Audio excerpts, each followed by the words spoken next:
விருச்சிக ராசிக்காரர்களுக்கு சனி வக்ர பலன் எப்படி இருக்குன்னா, குழந்தைகளால் ஒரு மன அழுத்தம் ஏற்படும்.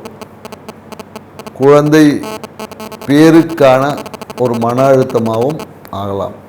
குழந்தைக்காக எடுக்கக்கூடிய முயற்சிகள் தள்ளி போகலாம், தடைகள் வரும். வாழ்க்கை துணை மூலமாக திடீர் தன வரவு, பொருளாதார வரவு என்பது இருக்குது. ஸோ மன அழுத்தத்தை குறைத்து கொள்வது விருச்சிக ராசிக்காரர்களுக்கு நற்பலனை கொடுக்கும். மேலும் வீடு வாகனத்தால் சிறிய விரயங்கள் என்பது இருக்குது. கவனமாக இருக்கணும். வேலை செய்யக்கூடிய இடத்துல சிறிய அவப்பேர் வந்து சரியாகும். இவங்க வியாழக்கிழமையில் தட்சிணாமூர்த்திக்கு மஞ்சள் வஸ்திரம் சாத்தி வழிபட இந்த சனி வக்ர பலன்களை எதிர்த்து போராடி வெற்றி அடைவீங்க. நன்றி, வணக்கம்.